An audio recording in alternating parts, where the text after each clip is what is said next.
প্রত্যেকে হেডিং করো লাইফ সায়েন্সের আজকের গুরুত্বপূর্ণ টপিক শ্বসনতন্ত্র বা রেসপিরেটরি সিস্টেম। দেখো, এই শ্বসনতন্ত্রের ব্যাপারটা কী, আমরা আমাদের মানবদের যদি শ্বসনতন্ত্র আলোচনা করি তাহলে এটাও বলতে পারি আমাদের শ্বাস গ্রহণ এটা জীবদেহের বা মানুষের ক্ষেত্রে বা প্রাণীদেহের একটি গুরুত্বপূর্ণ বৈশিষ্ট্য। আমাদের শ্বসন অঙ্গের নাম কি? ফুসফুস আমরা জানি। অর্থাৎ শ্বসনে সাহায্যকারী যে সমস্ত অঙ্গগুলি রয়েছে সেগুলি মিলিতভাবে যে তন্ত্র গঠন করে তাকে রেসপিরেটরি সিস্টেম বা শ্বসনতন্ত্র বলে। এই শ্বসনতন্ত্র ক্লাসটা একটু ডিফিকাল্টি বলবো না, একটু ইনফরমেটিভ, কারণ এখান থেকে খুঁটিয়ে খুঁটিয়ে খুব কোশ্চেন আসে। ওকে, তাহলে দেখো, প্রথমে একদম ডিটেলসে আলোচনা করব। প্রথমে আমরা আলোচনা করে নিই যে এই শ্বসনতন্ত্রকে কীভাবে ভাগ করা হচ্ছে বা কী কী অঙ্গ দ্বারা গঠিত। ভালো করে দেখো, এই শ্বসনতন্ত্রকে মেনলি তিনটে ভাগে ভাগ করা যায়। ভালো করে নোট ডাউন করবে, খুব গুরুত্বপূর্ণ। তিনটি ভাগে ভাগ করা যায়। কি কি? ফার্স্ট লেখো শ্বাসনালী, শ্বাসনালী। সেকেন্ড শ্বাস অঙ্গ। ফার্স্ট শ্বাসনালী, সেকেন্ড শ্বাস অঙ্গ, থার্ড হচ্ছে শ্বাসপেশি। ওকে, এই তিনটি গুরুত্বপূর্ণ অংশ দ্বারা মানব শ্বসনতন্ত্র গঠিত। এই শ্বাসনালী কী কী? এই শ্বাসনালী আবার চারটে আছে, চারটে অংশ দ্বারা গঠিত। কী কী? ফার্স্ট অংশের নাম কি? ফার্স্ট নালীকে বলা হয় ল্যাডিংস। প্রথম অংশ হচ্ছে ল্যাডিংস। কোনটা কাকে বলে আমি ডিটেলস আলোচনা করব, কোনো চাপ নেওয়ার দরকার নেই, ডিটেলস আলোচনা করবো। তাহলে শ্বাসনালীর প্রথম অংশের নাম ল্যাডিংস, সেকেন্ড অংশের নাম হচ্ছে ট্রাকিয়া, ট্রাকিয়া। 3 নম্বর অংশের নাম হচ্ছে ব্রঙ্কাস, ব্রঙ্কাস। আর চতুর্থ অংশের নাম হচ্ছে ব্রঙ্কিওল। ওকে, এই চারটে কি অংশ, চারটে অংশের মধ্যে কী কী গুরুত্বপূর্ণ কোশ্চেন আসে বা আসা দরকার সেগুলো আলোচনা করব। শ্বাস অঙ্গ বলতে কোনটা? শ্বাস অঙ্গ বলতে একটাই গুরুত্বপূর্ণ, দ্যাট ইজ লাংস বা ফুসফুস। ফুসফুসের ডিটেলস সব আলোচনা আমি আজকে ক্লাসে কমপ্লিট করব, ফুসফুস। আর শ্বাসপেশি কটি? শ্বাসপেশি হচ্ছে দুটি। কেউ বলতে পারবে মানবদেহে শ্বাসপেশির নাম কী কী? কেউ বলতে পারবে মানবদেহে শ্বাসপেশি কী কী? ফার্স্ট 1 নম্বর মধ্যচ্ছদা পেশি, মধ্যচ্ছদা পেশি। আর 2 নম্বর নোট ডাউন করবে ইন্টারকস্টাল পেশি, ইন্টারকস্টাল পেশি। ওকে, তাহলে এই হলো এই যে গোড়া টপিক দেখতে পাচ্ছি এইটুকু পাঠের মধ্যে যে অংশটা রয়েছে তা হলো মানবদেহের শ্বসনতন্ত্র। এই সমস্ত অঙ্গ নিয়ে শ্বসনতন্ত্র গঠিত। আমাদের কাজ হবে প্রত্যেকটা অংশ নিয়ে ডিটেলস আলোচনা করা, যাতে এক্সামে যখন কোশ্চেন আসবে এর বাইরে যেন কোনো কিছু আমাদের না জানা থাকে। হচ্ছে, চলো তাহলে প্রত্যেকে প্রথমে হেডিং করো যে রেসপিরেটরি ট্র্যাক্ট বা শ্বাসনালী বলে। তাহলে প্রথমে শ্বাসনালী করব, তারপরে ফুসফুস পড়াবো, তারপরে শ্বাসপেশি। ওকে, চলো নেক্সট প্রত্যেকে হেডিং করো, খুব গুরুত্বপূর্ণ শ্বাসনালী। একটু ইংলিশ টার্মগুলো জেনে নেওয়া দরকার, নোট ডাউন করো। কোনটা বলো? ওপরেরটা? আচ্ছা, দেখে নাও, দেখে নাও প্রত্যেকে, বা স্ক্রিনশট নিয়ে নিতে পারো, কোনো অসুবিধা হলে পরে টুকে নিতে পারো, কোনো অসুবিধা নেই। যারা স্পষ্ট দেখতে পাচ্ছ পারলে স্ক্রিনশট নিয়ে নিও। ওকে, চলো। ল্যারিংস 1 নম্বর ল্যারিংস, 2 নম্বর ট্রাকিয়া, তারপরে ব্রঙ্কাস, বয়ের ফল অনুসার কয়েকাজ অন্তস্য, ব্রঙ্কাস, ব্রঙ্কিওল। ওকে, অসুবিধা নেই, চল। Larynx, larynx, larynx. আর শ্বাসপেশি হচ্ছে মধ্যচ্ছদা পেশি, মধ্যচ্ছদা। ওকে, মধ্যচ্ছদা পেশি আর একটা ইন্টারকস্টাল পেশি হচ্ছে। মধ্যচ্ছদাকে ইংলিশে বলা হয় ডায়াফ্রাম, আর ইন্টারকস্টালই বলা হয়। ওকে, চলো ফার্স্ট হেডিং করো রেসপিরেটরি শ্বাসনালী বা respiratory tract, respiratory tract. English শব্দগুলো কিন্তু একটু মনে রাখা দরকার, কারণ তোমরা যখন নার্সিংয়ের ক্ষেত্রে বিভিন্ন ঢুকে যাবে, যখন ট্রেনিংয়ে ঢুকবে তখন যে সমস্ত টার্মগুলো ইউজ করবে সেখানে কিন্তু ইংলিশ টার্মগুলো ইউজ করা হয়, তো সেখানে বাংলা টার্ম সবসময় পাবে না। তো এখন থেকেই এই ইংলিশ টার্মগুলোর সঙ্গে একটু পরিচয় হয়ে নেওয়া দরকার, তাহলে যখন ট্রেনিংয়ের সময় তোমার সমস্যা হবে না, কারণ সেই সময় যে কোনো বই বা যে কোনো নোটপত্রে কিন্তু ইংলিশ টার্মগুলো বেশি ইউজ করা হয়। বুঝছে, চলো এর ফার্স্ট পার্ট নোট ডাউন করবে ল্যারিংস। ল্যারিংসকে বাংলায় কি বলা হয়? ল্যারিংসকে বাংলায় বলা হয় স্বরনালী, ল্যারিংসকে বাংলায় বলা হয় স্বরনালী। তাহলে ল্যারিংস কি? ভালো করে শুনবে, খুব গুরুত্বপূর্ণ। এটি মানুষের কোথা থেকে কোথায় বর্তমান? নোট ডাউন করো, মানুষের গ্লটিস থেকে ট্রাকিয়া পর্যন্ত বিস্তৃত। ফার্স্ট নোট ডাউন করবে, এটি গ্লটিস থেকে ট্রাকিয়া পর্যন্ত বিস্তৃত। গ্লটিস থেকে ট্রাকিয়া পর্যন্ত বিস্তৃত হচ্ছে। এটা যে ফার্স্ট পয়েন্ট, ভালো করে দেখো, খুব গুরুত্বপূর্ণ, খুব ইম্পর্টেন্ট। আমরা যখন সুষুম্নাকাণ্ড পড়ব, তখন সুষুম্নাকাণ্ডের যে মেন অংশ সার্ভাইকাল বা থোরাসিক, ল্যাম্বার, এগুলোর ডিটেলস আলোচনা করব। তার মধ্যে এই ল্যারিংস কোন অঞ্চলের মধ্যে বর্তমান? নোট ডাউন করে নাও, এটি হচ্ছে সার্ভাইকাল কশেরুকার মধ্যে অবস্থান করে। লিখে নাও, এটি গ্রীবাদেশে চতুর্থ, পঞ্চম ও ষষ্ঠ কশেরুকার তলে অবস্থান করে।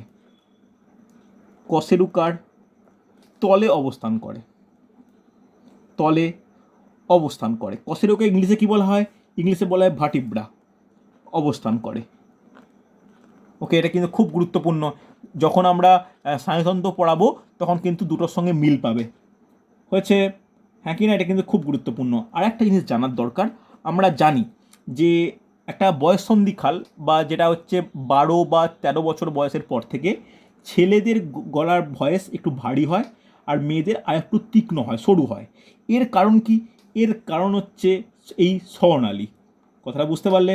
তাহলে বয়ঃসন্ধিকালের পরে কি হয়? স্ত্রীলোকের থেকে পুরুষদের এই স্বরনালীটা একটু উন্নত হয়, এই কারণে গলার ভয়েসটা কী হয়? অপেক্ষিত ভারী হয়। জাস্ট একটা পয়েন্ট অ্যাড করে নাও। বয়ঃসন্ধিকালের পর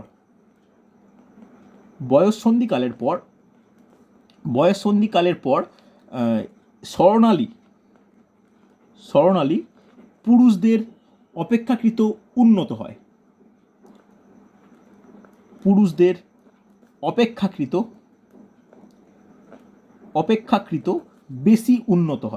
অপেক্ষাকৃত বেশি উন্নত হয়।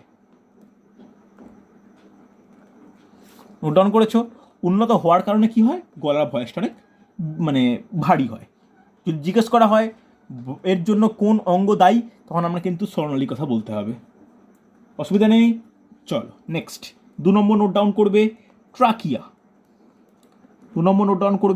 ট্রাকিয়া। যেমন ল্যারিংসকে বাংলায় স্বরনালী বলা হয়, ট্রাকিয়াকে বাংলায় কি বলা হয়? ট্রাকিয়াকে বাংলায় বলা হয় বায়ুনল বা উইন্ড পাইপ। ওকে, বায়ুনল বা উইন্ড পাইপ। বুঝতে পারলে?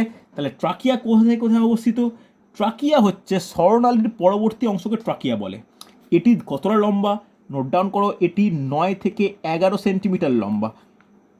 9 থেকে 11 সেন্টিমিটার লম্বা। অসুবিধা নেই, হ্যাঁ কি না? এটা কিন্তু খুব গুরুত্বপূর্ণ। নেক্সট পয়েন্ট নোট ডাউন করবে, এর মধ্যে বা এর ধারে 16 থেকে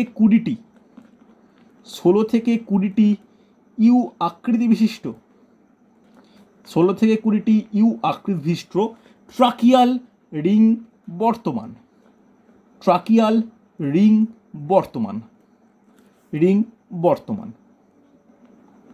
ওকে, এটা কিন্তু খুব গুরুত্বপূর্ণ। কোশ্চেন আসে যে শ্বাসনালীর কোন অংশে রিং দেখা যায়, তাহলে কোথায় বর্তমান? এটা কিন্তু ট্রাকিয়াতে বর্তমান। কোনো অসুবিধা নেই, এটা কিন্তু খুব ইম্পর্টেন্ট। বোঝা গেছে? চলো 3 নম্বর নোট ডাউন করবে, ব্রঙ্কাস। এই ব্রঙ্কাসকে বাংলায় কি বলা হয়? বাংলায় বলা হয় ক্লোম শাখা। ব্রঙ্কাসকে বলা হয় ক্লোম শাখা। ওকে, তাহলে ব্রঙ্কাস তাহলে কোন? একই একটা স্বরনালীটা একই, কিন্তু জাস্ট ট্রাকিয়ার যে পরবর্তী যেটা অংশ তাকেই বলা হয় ব্রঙ্কাস। ভালো করে মনে রাখবে যে এই ব্রঙ্কাস থেকে কিন্তু গোটা শ্বাসনালীটা দুটো ভাগে ভাগ হয়ে যাচ্ছে। এটা কিন্তু ইম্পর্টেন্ট। এই ট্রাকিয়া যে ট্রাকিয়ার পরে এই অংশটা কিন্তু দুটো ভাগে ভাগ হয়ে যাচ্ছে। মনে থাকবে কীরকমভাবে আসছে? এইভাবে একটা স্বরনালী নেবে এইরকমভাবে দুটো ভাগে ভেঙে। আমরা জানি আমাদের মানব শরীরে দুটো ফুসফুস বর্তমান, দুটো ফুসফুসে প্রবেশ করছে। তাহলে এই প্রথমের অংশটা কি? শ্বাসনালী। তারপর অংশটা ট্রাকিয়া, এই ল্যারিংসের পরে ট্রাকিয়া, ট্রাকিয়ার পরে এই যে অংশটা যেখানে দুটো পার্ট ভেঙেছে সেই অংশটা কি বলা হয়, তাকে বলে ব্রঙ্কাস। এবার এই যে ভেঙে গেল, এই ভেঙে যে পার্টটা দুটো তৈরি হলো তার নাম কি, তার নাম হচ্ছে ব্রঙ্কিওল।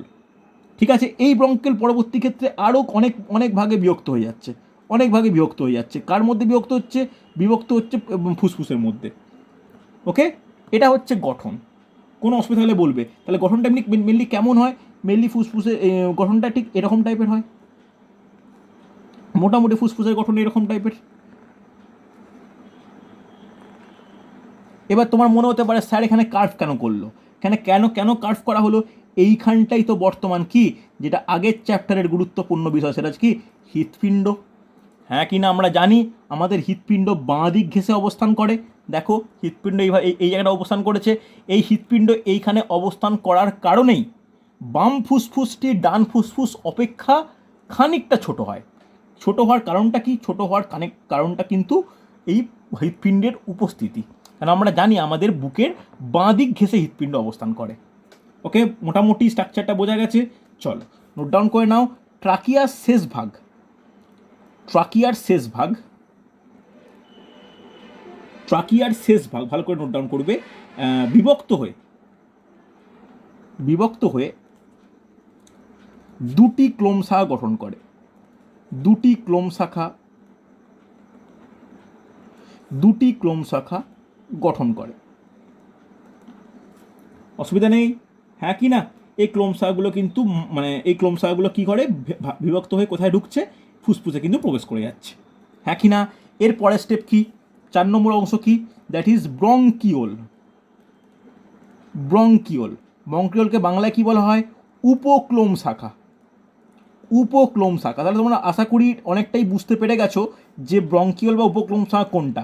ফুসফুসে প্রবেশের পর এই যে ব্রঙ্কাস বা ক্লোম শাখা যে ক্ষুদ্র ক্ষুদ্র গৌণ শাখায় ভেঙে যাচ্ছে, একে কি বলা হয়, একে বলা হয় ব্রঙ্কিওল। ওকে, নোট ডাউন করো। ফুসফুসে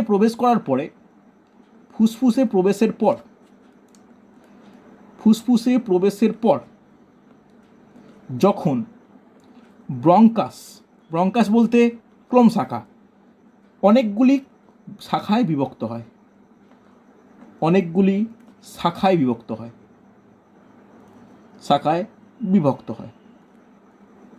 ওকে, তখন তাই কি বলা হয়, উপক্লোম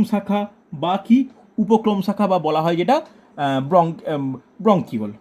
এবার তোমাদের মধ্যে প্রশ্ন আসতেই পারে, তাহলে এই যে ভাঙতে গেল, তাহলে ভেঙে শেষ হচ্ছে কোথায়, ভেঙে বলতে পারবে?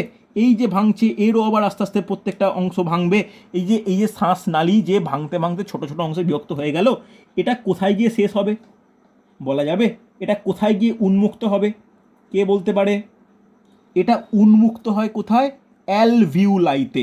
অ্যালভিউলাই মানে কি, অ্যালভিউলাই হচ্ছে বায়ুথলি, যাই হচ্ছে গ্যাসীয় আদান প্রদানের জন্য সব থেকে রেসপন্সিবল। ওকে, নোট ডাউন করে রাখো, এটি উন্মুক্ত হয় অ্যালভিউলাইতে,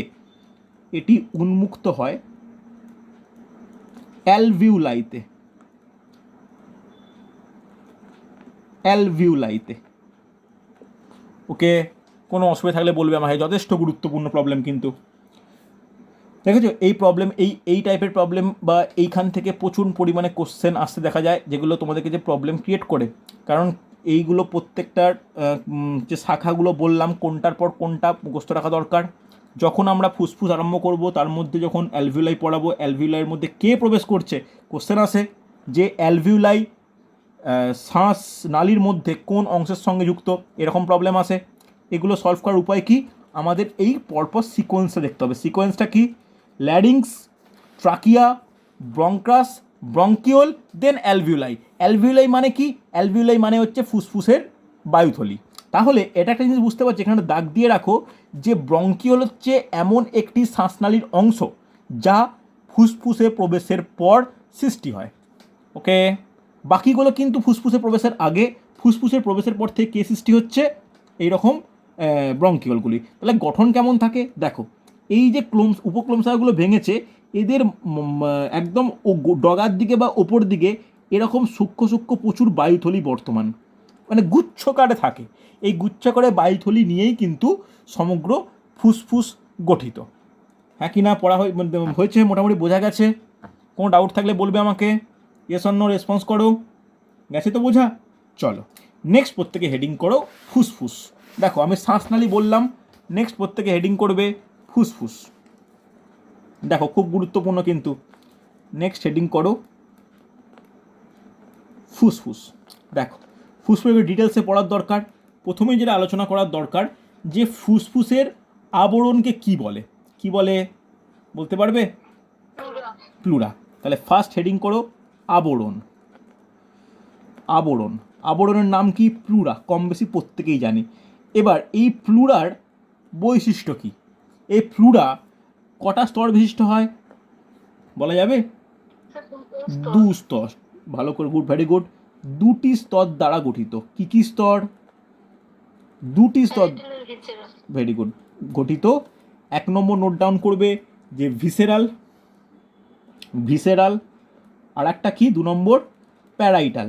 এরপরে যে কোশ্চেনটা বা প্রবলেমটা আমাদের সঙ্গে জেনে নেওয়া দরকার যে প্যারাইটাল কোন স্তরটা আর ভিসেরাল কোন স্তরটা বলা যাবে? ভিসেরাল হলো, হ্যাঁ হ্যাঁ, তাহলে ভিসেরাল হচ্ছে ভিতরের স্তর বা অন্তঃস্তর, প্যারাইটাল হচ্ছে বহিস্তর। ওকে, তাহলে এটা কি কার ভাগ পড়লাম? প্লুরাল দুটো স্তর পড়লাম।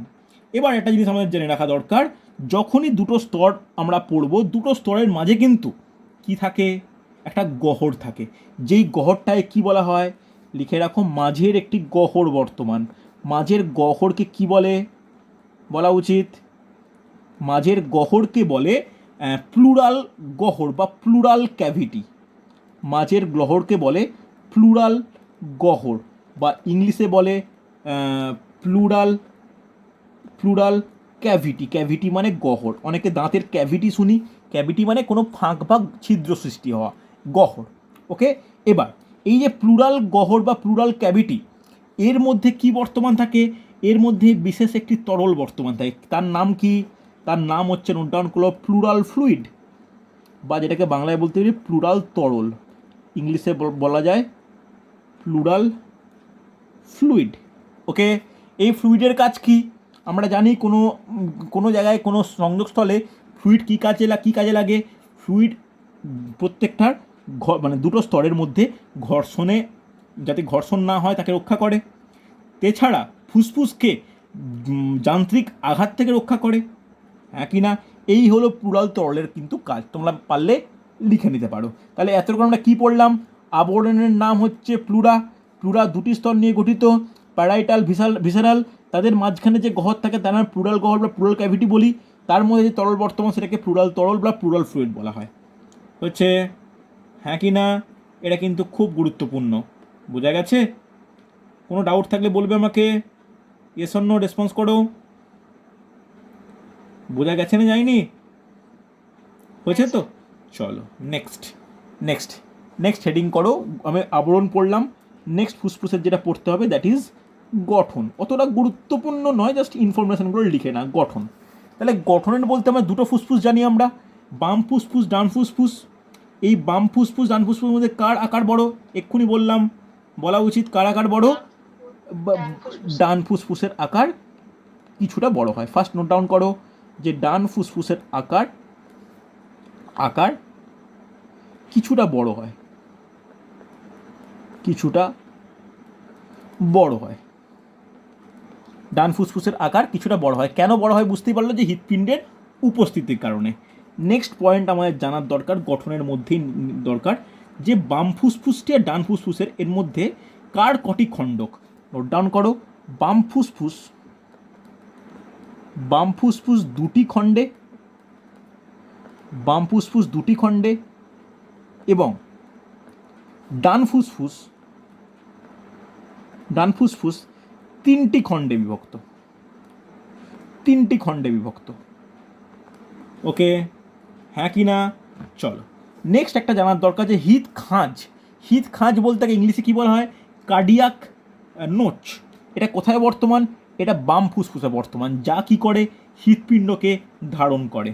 লিখে নাও, বাম ফুসফুসে, আমরা জানি বাম দিকে হৃৎপিণ্ড বর্তমান, বারবার বলছি আমি, বাম ফুসফুসে হৃদ খাঁজ বর্তমান, হৃদ খাঁজ, যাকে ইংলিশটা লিখে নাও যে কার্ডিয়াক নোচ, নোচ বলতে খাঁজ, কার্ডিয়াক নোচ বর্তমান। ওকে, যা যা হৃৎপিণ্ডকে ধারণ করে, যা হৃৎপিণ্ডকে ধারণ করে। হয়েছে, নোট ডাউন করেছো? এই গঠনের ব্যাপারগুলো কিন্তু যথেষ্ট ইম্পর্ট্যান্ট।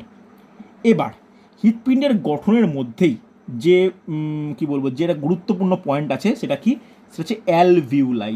নেক্সট হেডিং করো অ্যালভিউলাই।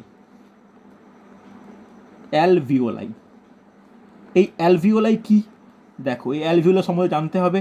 আমি আগে ডিটেলসে বলেছিলাম যে শ্বাসনালী, যে বলতে একটি শ্বাসনালীর অংশ, অর্থাৎ কোনটা, অর্থাৎ ব্রঙ্কিওল, ব্রঙ্কিওল যে নালীতে উন্মুক্ত হয় তাই কি বলা হয়, তাকে বলা হয় অ্যালভিউলার ডাক্ট। ডাক্ট বলতে নালী, বুঝতে পারলে? এই অ্যালভিউলার ডাক্ট কোথায় উন্মুক্ত হয়? অ্যালভিউলার ডাক্ট উন্মুক্ত হয় অ্যালভিউলার স্যাকে। এই স্যাকগুলি কি গঠন করে? অ্যালভিউলাই গঠন করে। হচ্ছে, তাহলে অ্যালভিউলাই বলে লেখার আগে একটু লিখে নাও, যে একটা সিকোয়েন্স লিখে নাও, তাহলে মনে থাকবে। ব্রঙ্কিওল, তাহলে সমস্ত ব্রঙ্কিওলগুলো এসে কোথায় উন্মুক্ত হচ্ছে? হচ্ছে অ্যালভিউলার ডাক্টে। নোট ডাউন করো অ্যালভিওলার ডাক্ট, অ্যালভিউলার ডাক্টে এসে উন্মুক্ত হচ্ছে। আবার এই অ্যালভিউলার ডাক্ট কোথায় উন্মুক্ত হচ্ছে? অ্যালভিউলার স্যাকে উন্মুক্ত হচ্ছে। বলেছিলাম প্রথমে একটু তোমাদের সমস্যা হলেও হতে পারে, কারোর কোনো বুঝতে অসুবিধা হলে আমাকে জিজ্ঞাসা করবে। এই অ্যালভিউলার স্যাক কোথায় উন্মুক্ত হচ্ছে? এটা উন্মুক্ত হচ্ছে অ্যালভিউলাইতে। ওকে, এটা উন্মুক্ত হচ্ছে অ্যালভিউলাইতে, মনে থাকবে? হ্যাঁ কি না? এবার কোশ্চেন আসে যে দুটি ফুসফুসে কতগুলি অ্যালভিউলাই বর্তমান? এটা কিন্তু খুব গুরুত্বপূর্ণ, নোট ডাউন করো গুরুত্বপূর্ণ পয়েন্ট। দুটি ফুসফুসে প্রায় 300 মিলিয়ন অ্যালভিউলাই বর্তমান। দুটি ফুসফুসে প্রায় 300 মিলিয়ন, প্রায় 300 মিলিয়ন অ্যালভিউলাই বর্তমান। কোশ্চেন আসে কিন্তু সংখ্যা দিয়ে কোশ্চেন আসে। 300 মিলিয়ন অ্যালভিউলাই বর্তমান। নোট ডাউন করেছো? ইম্পর্টেন্ট পয়েন্ট কিন্তু। হয়েছে, হ্যাঁ কি না? এবার যেটা গুরুত্বপূর্ণ, এর কাজ কি ভালো করে শুনবে। এই অ্যালভিউলাইগুলি কি না সূক্ষ্ম সূক্ষ্ম রক্তজালক দ্বারা ঘেরা থাকে। এই রক্তজালকগুলোই কি করে? অ্যালভিউলাই রক্তজালকগুলো বায়ু ও রক্তের মধ্যে ব্যাপন প্রক্রিয়ায় গ্যাসের আদান প্রদান সম্পন্ন করে। নেক্সট পয়েন্ট লিখে নাও, খুব গুরুত্বপূর্ণ কাজ। এই কাজ অ্যালভিউলাই কিন্তু ফুসফুসের মেন কাজ সম্পন্ন করে। নোট ডাউন করো, কোশ্চেন কিন্তু আসে, এই প্রবলেম আসে যে অ্যালভিউলাইয়ের কাজ কি। তাহলে লিখে রাখো, একে বেষ্টন করে থাকা, একে বলতে অ্যালভিউলাইকে বেষ্টন করে থাকা সূক্ষ্ম রক্তজালকগুলি, সূক্ষ্ম রক্তজালকগুলি ভালো করে শুনবে। অ্যালভিউলাই মধ্যস্থ বায়ু ও রক্তের মধ্যে, অ্যালভিউলাই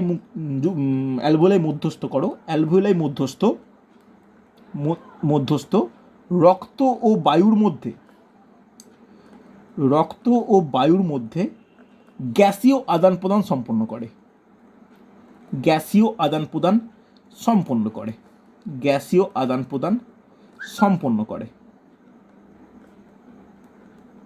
ওকে, হ্যাঁ কি না? এবার কোশ্চেন আসে, এই যে আদান প্রদান সম্পন্ন হচ্ছে, গ্যাসীয় আদান প্রদান, এটা কোন প্রক্রিয়া সম্পন্ন হয় বলতে পারবে? এক্ষুনি বললাম আমি কোন প্রক্রিয়া, এটা কিন্তু ব্যাপন প্রক্রিয়া। নোট ডাউন করো, ডিফিউশন, ব্যাপন প্রক্রিয়া। এইগুলো যথেষ্ট ইম্পর্টেন্ট। হচ্ছে, এই গেল আমার অ্যালভিউলার কাজ। তাহলে অ্যালভিউলার কাজের মাধ্যমে আমি ফুসফুসের কাজ তোমার সামনে নিয়ে আসতে পারলাম। তাহলে বলো, প্রথমে আমি শ্বাসনালী 4টে ভাগ পড়ালাম, নেক্সট আমি ফুসফুস পড়লাম। কোনো ডাউট, কোনো সমস্যা হলে বলবে আমাকে। বোঝা গেছে? Yes or no? রেসপন্স করো। গেছে তো? আরে হ্যাঁ কি না? কিছু বলো, কিছু। চলো নেক্সট হেডিং করো গুরুত্বপূর্ণ, শ্বাসপেশি বা রেসপিটারি মাসেল। পেশি মানে মাসেল আমরা জানি। নেক্সট হেডিং করবে শ্বাসপেশি। দেখো, দুটো ভাগে ভাগ করে ক্লাস নেব। আজকে অন্তত গোটা শ্বসনতন্ত্র আলোচনা করে নিই, পরের দিন বিভিন্ন বায়ু টায়ু নিয়ে আলোচনা করবো, যে কোন বায়ু কতটা আছে এই নিয়ে আলোচনা করব। ওকে, দেখো আজকে কিন্তু পরীক্ষার লিঙ্ক দিয়ে রেখেছি, অনেকেই পরীক্ষা দিয়েছো, অনেকের পরীক্ষা ভালো হয়েছে, অনেকের খুব খারাপ হয়েছে। ইংলিশে এত প্রবলেম থাকলে কিন্তু মুশকিল, বেশিরভাগ স্টুডেন্টের ইংলিশে সমস্যা হচ্ছে। আমাকে জিজ্ঞাসা করবে বা ডাউট থাকলে ক্লাসে ক্লিয়ার করো, চুপ করে থাকলে তো মুশকিল। 9-10 গ্রামার বইগুলো বের করো, যেখানে 9-10 বই প্রত্যেকের আছে, নাহলে আমাকে বলো, আমি অন্তত ছবি তুলে বা যে পাঠাবো বই, গ্রামার বই। 9-10 গ্রামার বই মাস্ট, নাহলে কিন্তু তোমরা ইংলিশ শিখতে পারবে না। আমি তো টেন্স 2 দিন ক্লাস নিলাম, একদিন প্র্যাকটিস সেট করালাম, আবার প্র্যাকটিস সেট দেবো, করাবো, কিন্তু তোমাদের তো স্ট্রং হতে হবে। বেশিরভাগ স্টুডেন্ট দেখলাম ইংলিশে বেশি ভুল করছো। করো ইংলিশ, ইংলিশ তো যেগুলো করাবো তার মধ্যে আসবে না, নিজেকে তো একটু নলেজ গেন করতেই হবে। দেখে নাও, হেডিং করো শ্বাস পেশি, ইংলিশে লিখে দিতে পারো যে রেসপিরেটরি মাসেল। তাহলে কটা অংশ এর বা ক প্রকার বা কটি থাকে? 2টি। ফার্স্ট নোট ডাউন করো মধ্যচ্ছদা। মধ্যচ্ছদা এর ইংলিশে কি বলা হয়? ডায়াফ্রাম। ডায়াফ্রাম স্পেলিংটা খেয়াল রেখো, ডায়াফ্রাম। এটি কোথায় অবস্থান করে? এটি বক্ষগহ্বর ও উদরগহ্বরের মাঝে অবস্থিত। নোট ডাউন করো ফার্স্ট পয়েন্ট, বক্ষগহ্বর ও উদরগহ্বরের মাঝে অবস্থিত। বক্ষগহ্বর ও উদরগহ্বরের মাঝে অবস্থিত হচ্ছে, হ্যাঁ কি না? এবার এর কাজ কি দেখো, যখন আমরা প্রশ্বাস নিই, এবার আমি আলোচনা করব নিঃশ্বাস প্রশ্বাস। কাকে বলে প্রশ্বাস, কাকে বলে নিঃশ্বাস? দেখি কে বলে, দেখি কে বলতে পারে নিঃশ্বাস কোনটা, প্রশ্বাস কোনটা? যেটা হচ্ছে গ্রহণ করি সেটা হচ্ছে প্রশ্বাস, এবং যেটা ত্যাগ করি সেটা হচ্ছে নিঃশ্বাস। ব্যাস, তাহলে যখন কিছু প্রশ্বাস নিচ্ছি আমরা, অর্থাৎ সেই সময় প্রশ্বাস বলতে বায়ুটা আমাদের ফুসফুসে প্রবেশ করছে। তাহলে প্রবেশ করা মানে ফুসফুসের আয়তন বৃদ্ধি পাওয়া। তাহলে একটা জিনিস মনে রাখবে, মধ্যচ্ছদা কীভাবে কাজ করে? প্রশ্বাসকালে, তাহলে প্রশ্বাসকালে বলতে মানুষের শরীরে বায়ু প্রবেশ করছে। প্রশ্বাসকালে এটি নিচের দিকে নেমে যায়, এটি নিচের দিকে নেমে যায় এবং নিঃশ্বাসকালে স্বস্থানে ফিরে আসে। যখন বায়ু বেরিয়ে যাচ্ছে আবার ঠিক জায়গায় ফিরে আসে, নিঃশ্বাসকালে স্বস্থানে ফিরে আসে।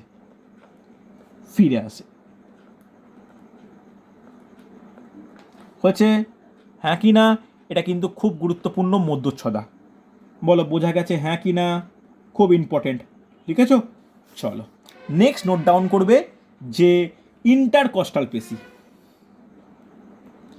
ইন্টারকস্টাল পেশি, দেখো এটা অ্যাকচুয়ালি একটা ইংলিশ ওয়ার্ড, এর বাংলা কি? যে অন্তঃপঞ্জরাস্থি পেশি, অন্তঃপঞ্জরাস্থি পেশি। ইন্টারকস্টাল পেশি, যার বাংলা কি? যে পঞ্জরাস্থি পেশি, পাঁজরের মাঝখানে অবস্থিত। তাহলে জাস্ট এটা ব্যাখ্যাটা লিখে নাও, বুঝতে পারবে। পঞ্জরাস্থি পেশি এটা ক প্রকার হয়? এটি কিন্তু 2 প্রকার হয়। একটা হচ্ছে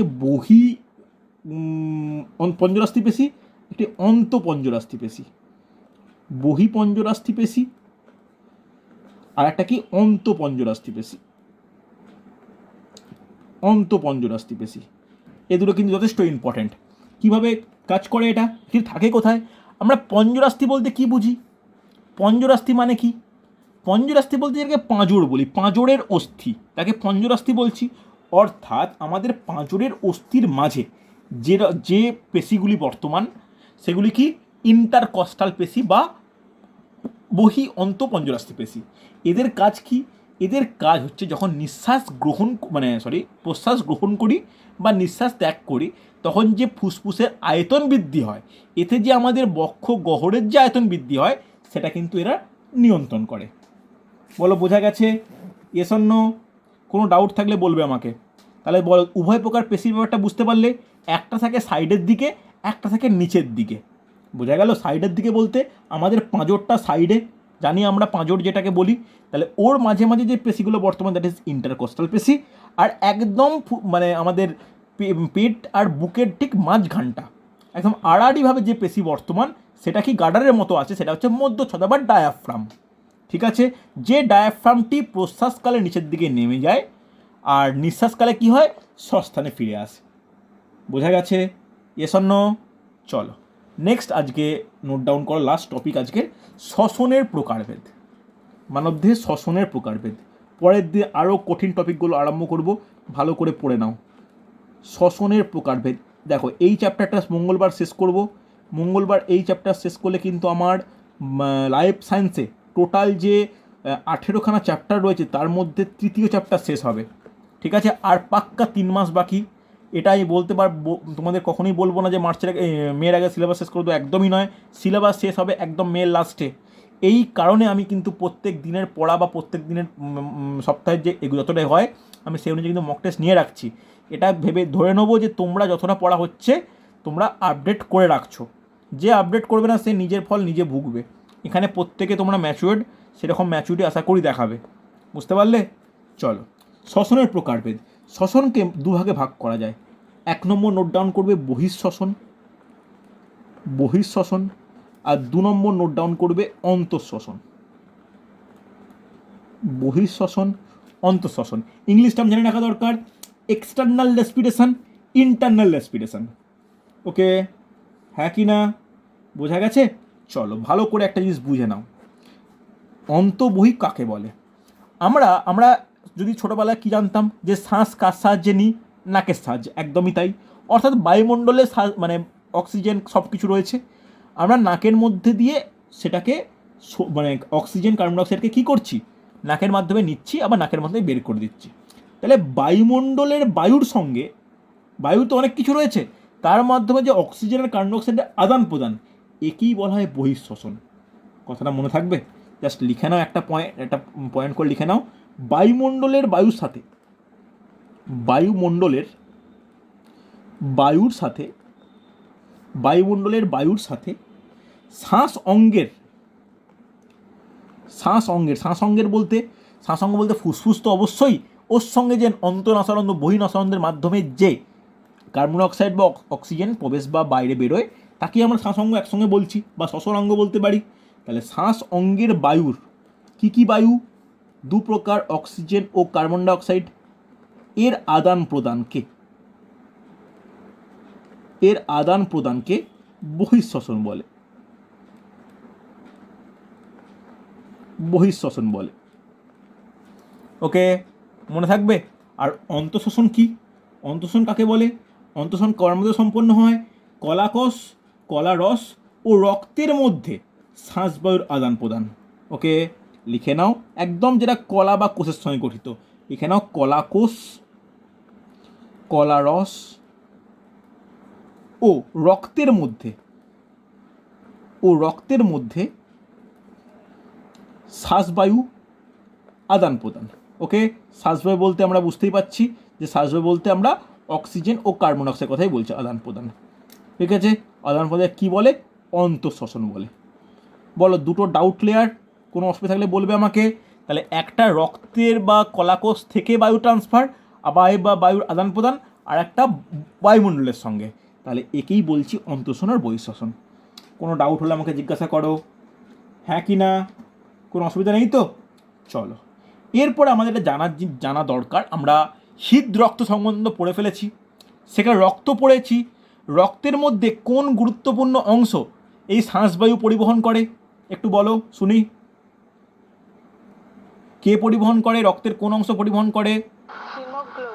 হ্যাঁ, হিমোগ্লোবিনের থেকেও যেটা গুরুত্বপূর্ণ বলা উচিত, যেটা যে লোহিত রক্তকণিকা। হ্যাঁ কি না?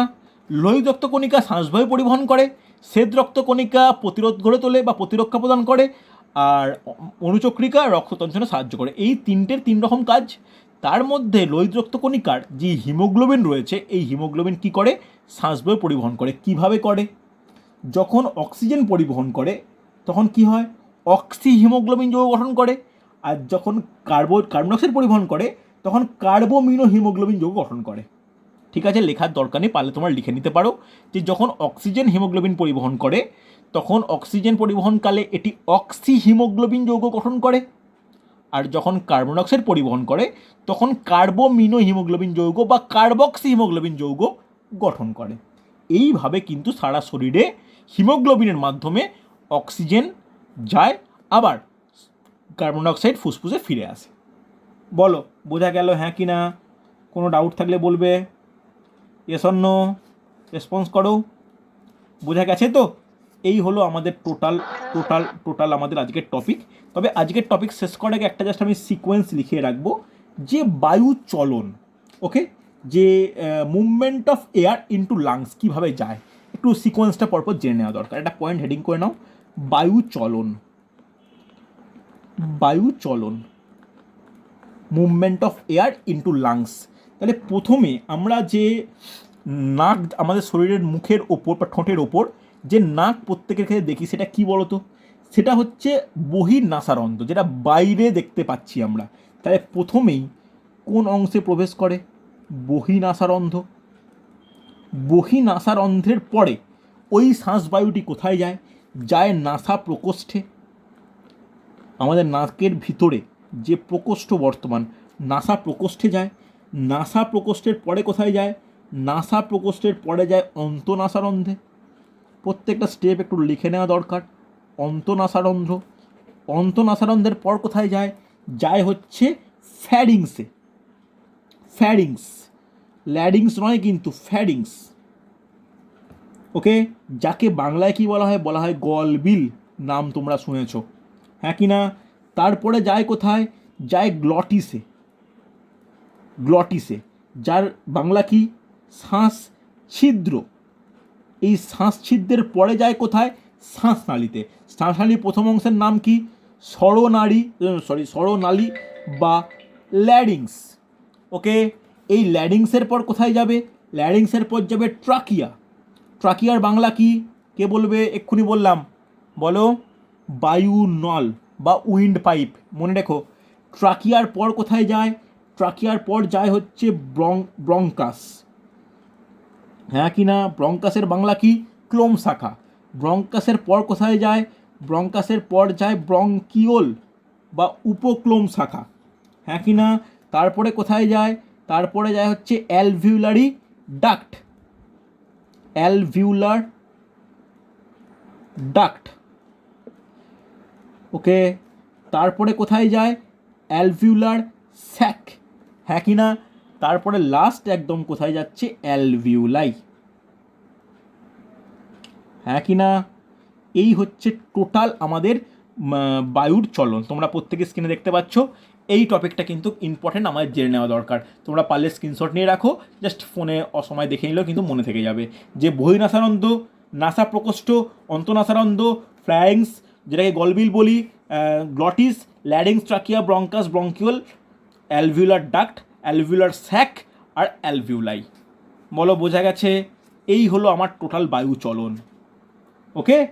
চলো নেক্সট আমরা পরের দিন আলোচনা করব যে উভয় প্রকার যে শ্বাসের ক্রিয়া হয়, একটা নিঃশ্বাস একটা প্রশ্বাস, অর্থাৎ একটা শরীরে প্রবেশ করানো, একটা শরীর থেকে বের করে দেওয়া। যখন বের করছি শুধুমাত্র যে অক্সিজেনের বদলে শুধু কার্বন ডাইঅক্সাইড বেরোচ্ছে তা কিন্তু নয়, বা যখন প্রবেশ করাচ্ছি তখন যে শুধুমাত্র অক্সিজেন প্রবেশ করবে, কার্বন ডাইঅক্সাইড প্রবেশ করবেই না তাও কিন্তু নয়। তাহলে সমস্ত কিছুই প্রবেশ করে। প্রবেশের মধ্যে এটা জানার দরকার কোন বায়ুতে কতটা পরিমাণ, কতটা পার্সেন্ট অক্সিজেন থাকে, কতটা পার্সেন্ট কার্বন ডাইঅক্সাইড থাকে। এটা কিন্তু গুরুত্বপূর্ণ টপিক। এই পার্সেন্ট দিয়ে কিন্তু আমরা কোশ্চেন দেয়, বোঝা গেছে? তারপরে আমরা পড়ব হচ্ছে বিভিন্ন রোগ, শ্বসন তন্ত্রকে কেন্দ্র করে। ধূমপান নিয়ে পড়ব, অ্যাক্টিভ স্মোকিং, প্যাসিভ স্মোকিং নিয়ে। তারপরে পড়ব হচ্ছে বিভিন্ন বায়ুর পরিমাণ নিয়ে। এই হবে আগামী ক্লাসের টপিক। আগামী ক্লাস কমপ্লিট হলে তবে আমার এই শ্বসনতন্ত্র শেষ হবে। তারপরে আবার আমি ফিজিক্যাল সায়েন্সের কোনো টপিকে ফিরে যাব, ঠিক আছে? প্রত্যেকে বলি শোনো, গ্যাসের আচরণ চ্যাপ্টারটা কিন্তু নিউমেরিক্যাল বেস চ্যাপ্টার, তোমরা কিন্তু একটু ভালো করে পড়ে রেখো যাতে কোনো সমস্যা কিন্তু না হয়। আগামী সপ্তাহের পরীক্ষায়, আগামী রোববারের দিক করে পরীক্ষা নেব আমি, মোটামুটি ওটা মার্চ মাসের 6 তারিখ পড়বে। তো ওইখানে কিন্তু এই শ্বসনতন্ত্র উইথ গ্যাসের আচরণ সবগুলো কিন্তু কভার করা থাকবে, ওকে। চলো, আজকে যারা পরীক্ষা দাওনি রিকোয়েস্ট করবো 10টার মধ্যে পরীক্ষা দিয়ে নিও, যেমনই পারো। নেগেটিভটা কম করবে, আন্দাজে কম দেবে, দেখো কেমন পরীক্ষা হয়, ওকে।